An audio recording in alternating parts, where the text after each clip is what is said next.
In December 1944, as the Allies believed the war in Europe was entering its final phase, Adolf Hitler launched one of the most audacious offensives of World War II, the Ardennes Offensive, later known as the Battle of the Bulge. This operation was designed as a last gamble to split the Allied lines, encircle key forces, and force a negotiated peace on the Western Front. Hitler chose the dense Ardennes forest in Belgium and Luxembourg for its challenging terrain and historical precedent.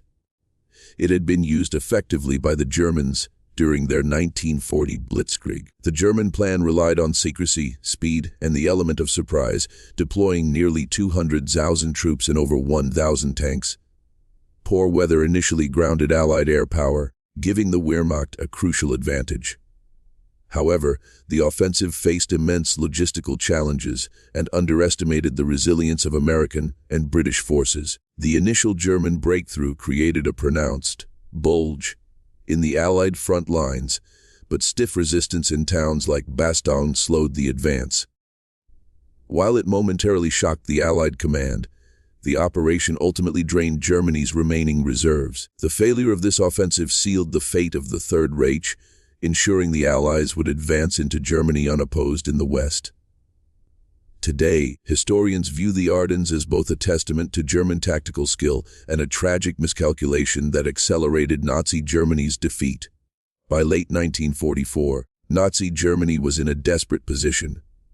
The Allies had liberated France after the success of the Normandy landings, and Soviet forces were advancing relentlessly from the east. Hitler, however, refused to accept defeat and sought a way to change the course of the war. The Ardennes Offensive was conceived as a bold strike to divide the British and American armies, capture the crucial port of Antwerp, and force the Western Allies into peace negotiations, allowing Germany to focus on the Eastern Front. The plan required secrecy, rapid movement, and perfect timing. German intelligence believed that the Allies were overconfident and unprepared for a major winter attack in such difficult terrain. Hitler was convinced that a victory in the West could buy time, regain initiative, and restore German morale. Yet, while the concept was daring, the reality was that Germany no longer possessed the industrial capacity, fuel reserves, or manpower to sustain such an ambitious operation. Despite these limitations, the offensive was launched with extraordinary precision and managed to achieve total surprise, catching Allied forces off guard. This initial success was crucial, but it would prove short-lived. The Ardennes would soon become a brutal battlefield, where weather, logistics, and fierce resistance combined to derail Hitler's final gamble. The Ardennes region was not an obvious choice for a large-scale offensive. It was a heavily wooded, hilly area with poor road networks, making rapid mechanized movement challenging. However, this terrain was precisely why the Germans chose it. Allied intelligence considered the Ardennes a quiet sector, suitable for resting weary troops. In 1940, Germany had famously exploited the Ardennes to bypass French defenses during the invasion of France, and Hitler hoped history could repeat itself. The plan called for 3 German armies to strike through the forest, cross the Meuse River, and seize Antwerp. The attack would cut off British and American forces from each other, isolating them logistically and psychologically. The choice of winter offered additional advantages. Bad weather could neutralize Allied air superiority and conceal German movements. Yet, the same factors that promised surprise also posed severe risks. The narrow, icy roads could create traffic bottlenecks, while fuel shortages meant any delay could stall the advance entirely. Still, Hitler believed the element of surprise would outweigh these concerns. As German troops gathered secretly along the front, even many of their own soldiers did not know the scale of the operation they were about to undertake. The stage was set for one of the most dramatic and unexpected offensives of the Second World War. The official German name for the offensive was Wacht am Rhein, Watch on the Rhine, a misleading title intended to deceive Allied intelligence into thinking it was a defensive operation. Planning began in secrecy in September 1944, with Hitler personally dictating the strategy. The German High Command was divided, Many generals doubted the feasibility of such a massive attack, given Germany's depleted resources. However, dissent was dangerous, and Hitler's orders were absolute. The plan involved the 6th Panzer Army under SS General Sepp Dietrich on the northern sector, the 5th Panzer Army under General Hasso von Manteuffel in the center, and the 7th Army under General Erich Brandenberger on the southern flank. Speed was essential. The Germans had to capture key bridges over the Meuse before the Allies could regroup. More than 1,000 tanks, including fearsome Tiger Hias, were allocated, along with 200,000 troops. Fuel shortages meant that every liter of gasoline was rationed, and success depended on capturing Allied supply depots. The attack was scheduled for December 16, 1944, when the weather forecast promised overcast skies, grounding Allied aircraft. This level of secrecy was so effective that the Allies were caught completely off guard when the first artillery barrage opened across an 80-mile front. When the offensive began at dawn on December 16, the Allies were stunned. The opening artillery bombardment was massive, shattering communications and sowing chaos among American units. Entire divisions were hit simultaneously, with German infantry and tanks pouring through the gaps.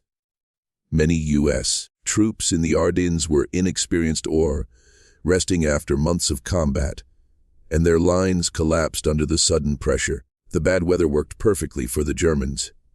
Allied planes were grounded, giving the Wehrmacht freedom of movement. German forces disguised in captured American uniforms, led by Commando Otto Skorzeny, added to the confusion by spreading misinformation, changing road signs, and sabotaging infrastructure. The initial days saw rapid German gains, with some units advancing more than 50 miles into Allied territory. The bulge in the front line grew, threatening to split the Allied armies in two. Panic spread in some sectors, and Eisenhower had to rush reinforcements from other fronts. Despite the shock, the Allies' decentralized command structure allowed for flexible responses. Units began to rally and establish defensive pockets, especially around strategic road junctions like Bastogne. What began as a German triumph was about to turn into a battle of attrition, where every hour of delay brought the Allies closer to recovery. One of the most critical points in the German advance was the Belgian town of Bastogne. This small city was a road hub, where 7 major routes intersected, making it vital for controlling movement in the Ardennes. On December 20, 1944, German forces encircled the town, trapping the U.S. 101st Airborne Division along with elements of other units. Supplies were dangerously low, the weather was freezing, and the defenders faced relentless artillery and infantry assaults. Yet, under the leadership of Brigadier General Anthony Micallef, the Americans refused to surrender. When the Germans sent a written demand for capitulation, Micallef famously replied with a single word: "Nuts!" The stand at Bastogne became a symbol of Allied resilience. Despite heavy losses, the defenders held out until December 26, when General Patton's Third Army broke through the German lines and relieved the siege. Bastogne's defense not only stalled the German timetable, but also denied them control of a key logistical crossroads, contributing significantly to the eventual collapse of the offensive. The episode is remembered as one of the defining moments of the Battle of the Bulge, demonstrating the determination of Allied forces to hold ground under impossible conditions. Hitler's decision to launch the Ardennes Offensive was fueled by a mix of desperation and overconfidence. He believed that the Western Allies lacked the will to continue fighting if they suffered a major defeat, and that Britain and America were divided in their strategic priorities. His underestimation of Allied industrial capacity and manpower was a fatal flaw. Even if the offensive succeeded in capturing Antwerp, the Allies could quickly replace lost equipment and redeploy forces. Moreover, Hitler placed unrealistic expectations on his own army, assuming they could replicate the success of 1940 despite drastically reduced fuel reserves, fewer trained soldiers, and overwhelming Allied air power. Once the weather cleared, many German commanders, including Model and Rundstedt, voiced doubts about the plan, suggesting more limited objectives that could preserve resources. Hitler, however, dismissed such caution, insisting on a decisive blow. This rigid thinking ignored the strategic reality of late 1944. Germany was already fighting on two collapsing fronts and had no margin for prolonged operations. The Ardennes Offensive, therefore, was less a calculated strategy and more a high-risk gamble that disregarded the practical limitations of the German war machine. The success of the German surprise attack in the Ardennes was partly due to significant Allied intelligence failures. Ultra-intercepts, which had often revealed German plans earlier in the war, failed to detect the full scale of the build-up. A combination of overconfidence and misinterpretation of reconnaissance reports led many commanders to believe the Germans were incapable of mounting such an offensive. Some American officers dismissed reports from frontline units that German troop movements had increased in the Ardennes. British intelligence also assumed that any German attack would come in the north to counter the Allied advance toward the Ruhr. The Germans took advantage of this mindset by maintaining strict radio silence, moving troops at night, and camouflaging armor under dense forest cover. The result was complete operational surprise. Once the offensive began, Allied intelligence quickly adjusted, but the initial shock cost precious time. This lapse in situational awareness remains one of the most studied aspects of the campaign, serving as a cautionary tale in military history about the dangers of underestimating an opponent's capabilities, especially when desperation might push them to attempt the unexpected. Weather played a decisive role in the opening phase of the Ardennes Offensive. Heavy cloud cover, snow, and fog grounded Allied aircraft, depriving them of their greatest advantage, air superiority. Without constant aerial reconnaissance and bombing, the Germans could move armor and infantry without fear of immediate air attack. The poor conditions also made Allied supply lines more vulnerable to disruption, as icy roads and snow drifts slowed reinforcement efforts. For the German troops, however, the weather was a double-edged sword.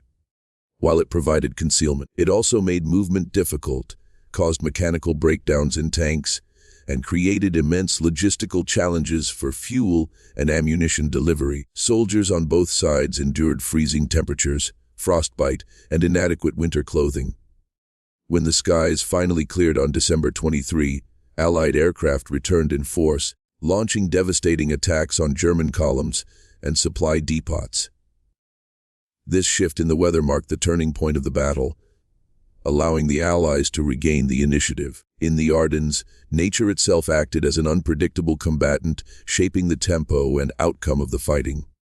General George S. Patton's rapid response was one of the decisive factors in halting the German advance. Commanding the U.S. Third Army, Patton was already positioned south of the Ardennes when the offensive began. Within days, he executed a remarkable maneuver, pivoting his forces 90 degrees in freezing winter conditions to head north toward Bastogne. This movement, involving tens of thousands of troops, tanks, and artillery, was accomplished in record time. Patton's aggressive leadership ensured that the siege of Bastogne was broken on December 26, providing a morale boost for Allied forces and denying the Germans a crucial objective. His counterattack also forced the Germans to divert forces away from their main thrust toward the Meuse River, disrupting their timetable. Patton's actions in the Ardennes are often cited as a prime example of operational flexibility, decisive command, and the ability to exploit an enemy's overextension. By regaining the initiative, Patton not only saved Bastogne, but also set the stage for a sustained Allied push that would ultimately roll back the German Bulge and restore the front line. One of the greatest weaknesses of the Ardennes Offensive was Germany's crippling fuel shortage. The entire plan depended on capturing Allied fuel depots to keep advancing tanks and vehicles operational. Hitler knew his forces lacked the reserves for a prolonged battle, and commanders were instructed to seize fuel at every opportunity. This logistical gamble quickly became a major obstacle. Several German spearheads, including Kampfgruppe Paper, stalled when fuel ran out, forcing them to abandon tanks and vehicles. The winter terrain and traffic jams further consumed precious fuel as engines idled in long convoys. Allied forces, aware of this vulnerability, targeted supply routes and destroyed stockpiles before they could be captured. The shortage not only slowed the advance but also limited the Germans' ability to respond to counterattacks. In the end, the inability to secure sufficient fuel was as decisive as any battlefield defeat, turning what began as a lightning strike into a desperate retreat. The Ardennes proved that no matter how daring the strategy, a modern mechanized army cannot operate without a reliable logistical foundation. Among the most infamous German units in the Ardennes Offensive was Kampfgruppe Paper, led by SS Lieutenant Colonel Joachim Paper. This battle group spearheaded the 6th Panzer Army's northern thrust and became known for both its ferocity and its war crimes. Initially, Paper's force advanced rapidly, seizing several towns and creating panic among American defenders. However, fuel shortages, poor road conditions, and determined U.S. resistance gradually slowed their progress. On December 17, Paper's men massacred over 80 American prisoners at Malmedy, a war crime that became a rallying point for Allied troops. As the offensive stalled, Paper's unit found itself cut off, running out of fuel and ammunition. By December 24, they were forced to abandon their vehicles and retreat on foot through the snow. The story of Kampfgruppe Paper highlights both the brutal nature of the Ardennes fighting and the operational vulnerabilities that plagued the German advance. While tactically aggressive, Paper's mission ultimately collapsed under logistical strain and unyielding Allied counterattacks. The tide of the battle began to shift in late December 1944. Clear skies returned, allowing the Allies to unleash their overwhelming air power. Fighter bombers and heavy bombers targeted German supply lines, bridges, and troop concentrations with devastating effect. Simultaneously, American and British ground forces launched coordinated counterattacks from both the north and south of the Bulge. The Germans, already short on fuel and ammunition, found themselves unable to maintain momentum. Units became isolated, and command structures broke down under constant pressure. Bastogne remained firmly in Allied hands, denying the Wehrmacht a critical logistical hub. By the first week of January 1945, the German advance had been halted, and the Allies began pushing them back toward their original positions. The turning point was not marked by a single decisive battle, but by a combination of factors: weather improvement, air superiority, logistical collapse, and unyielding Allied resistance. From this moment onward, the Ardennes Offensive ceased to be a German gamble for victory and became a desperate fight for survival. Supreme Allied Commander General Dwight D. Eisenhower faced one of his most challenging moments during the Ardennes Offensive. The sudden German breakthrough threatened to split his armies, and the situation required rapid, decisive coordination between British and American forces. Eisenhower immediately authorized the transfer of key divisions to reinforce the Ardennes, despite the logistical challenges of winter movement. He also gave General Montgomery command of the northern sector and entrusted General Patton with the southern counterattack, ensuring unity of effort. Eisenhower's calm, measured approach prevented panic from spreading among Allied ranks and maintained cohesion at a critical time. His ability to balance strategic oversight with tactical flexibility was vital in turning the tide. By allowing subordinates the freedom to act decisively while keeping overall control, Eisenhower ensured that the Allies could absorb the initial shock and mount an effective counteroffensive. The Ardennes became not just a test of battlefield endurance, but also a demonstration of effective coalition leadership under extreme pressure. The Battle of the Bulge was one of the bloodiest engagements fought by the U.S. Army during World War II. Lasting from December 16, 1944 to January 25, 1945, it resulted in over 19,000 American deaths, with more than 47,000 wounded and 23,000 missing or captured. German casualties were similarly heavy, estimated at between 67,000 and 100,000, including many irreplaceable veteran troops.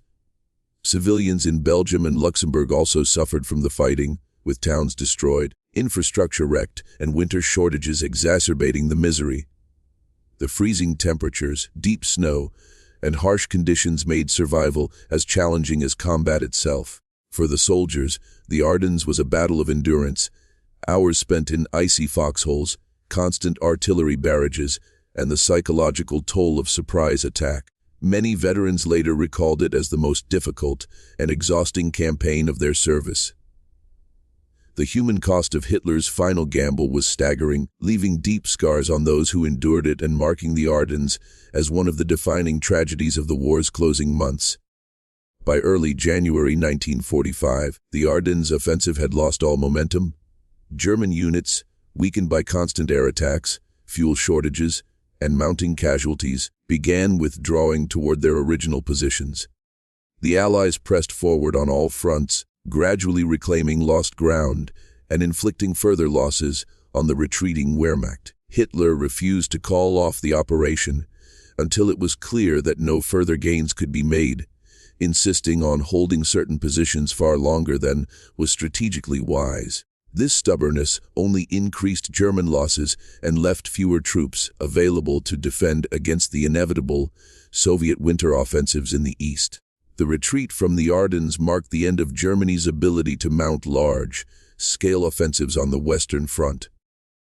From this point onward, the Wehrmacht would be fighting a defensive war, attempting only to delay the Allied advance toward the heart of the Reich. The collapse of the offensive also exposed the limits of Hitler's leadership and the inability of Germany's war machine to sustain ambitious operations in the final months of the conflict.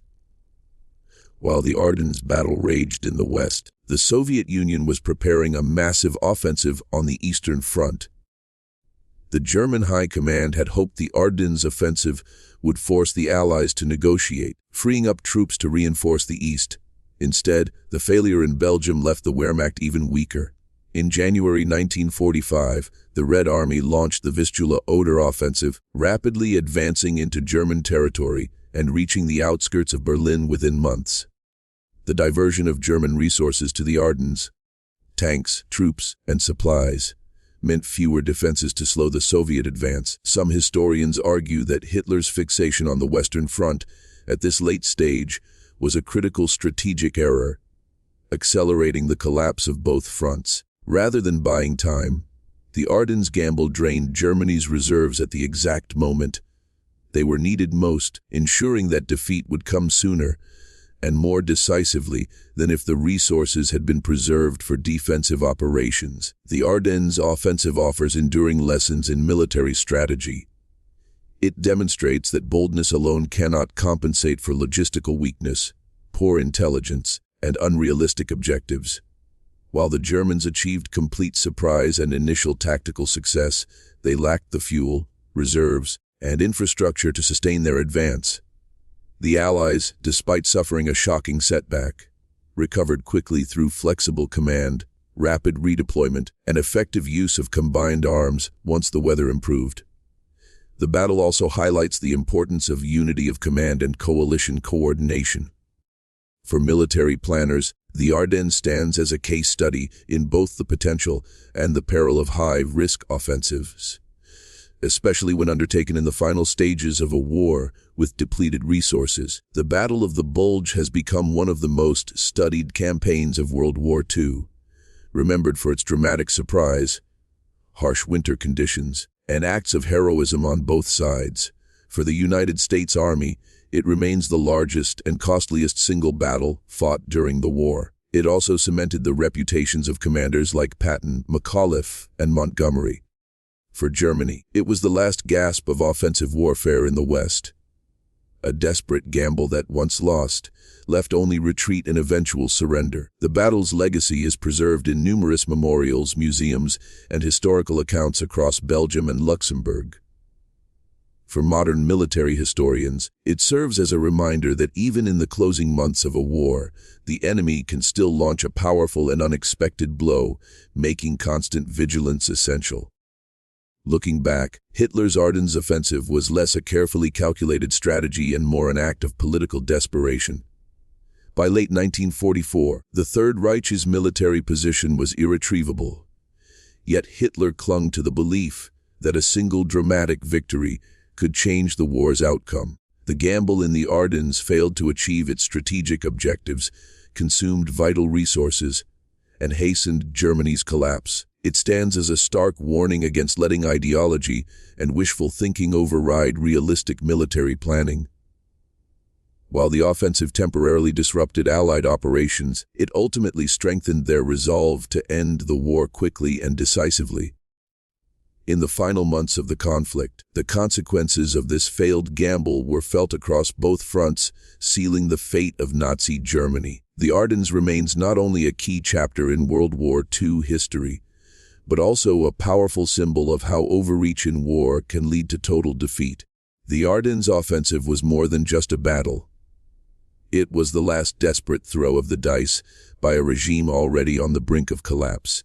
For the soldiers who fought in the snow-covered forests of Belgium and Luxembourg, it was a test of endurance, courage, and survival under the harshest conditions imaginable. For historians, it remains a stark reminder that even in the dying days of a war, the enemy can still strike with unexpected force. Hitler's final gamble on the Western Front ultimately failed, but the ferocity of the fighting and the high cost in lives ensured that it would be remembered as one of the defining struggles of World War II. Today, the story of the Ardennes stands as both a warning against strategic overreach and a tribute to those who endured one of history's most brutal winter campaigns.